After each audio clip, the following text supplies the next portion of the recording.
बिस्मिल्लाहिर्रहमानिर्रहीम। खुतबात अमीरुल-मोमिनीन इमाम अली अलैहिस्सलाम, नहजुल बलागा, खुतबा नंबर 28।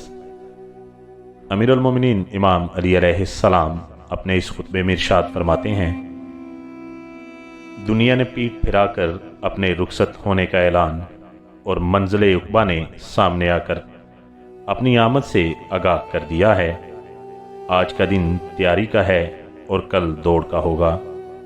जिस तरफ आगे बढ़ना है वो तो जन्नत है, और जहाँ कुछ अशख़ास अपने अमाल की बदौलत बिला इख्तियार पहुँच जाएंगे वो दोज़ख है। क्या मौत से पहले अपने गुनाहों से तौबा करने वाला कोई नहीं, और क्या इस रोज़े मुसीबत के आने से पहले अमले खैर करने वाला एक भी नहीं।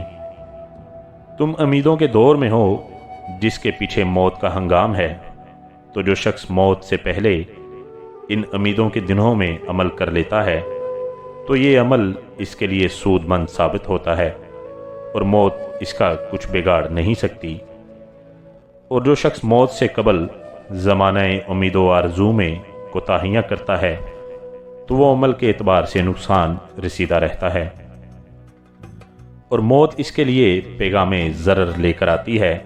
लिहाजा जिस तरह इस वक्त जब नागवार हालात का अंदेशा हो नेक अमाल में मसरूफ़ होते हो, वैसे ही इस वक्त भी नेक अमाल करो, जबकि मुस्तकबिल के आसार मसरत व अफ़ज़ा महसूस हो रहे हों।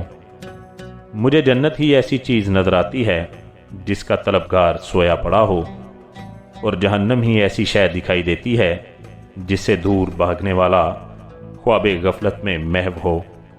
जो हक से फ़ायदा नहीं उठाता उसे बातिल का नुकसान और ज़रर उठाना पड़ेगा। जिसको हदायत साबित कदम ना रखे उसे गुमराही हलाकत की तरफ खींच ले जाएगी। तुम्हें कूच का हुक्म मिल चुका है और ज़ादे राह का पता दिया जा चुका है। मुझे तुम्हारे मुतल्लक सबसे ज़्यादा दो ही चीज़ों का ख़तरा है, एक ख्वाहिशों की पैरवी और दूसरे उम्मीदों का फैलाव। इस दुनिया में रहते हुए इससे इतना ज़्यादा लो जिससे कल अपने नफ्सों को बचा सको।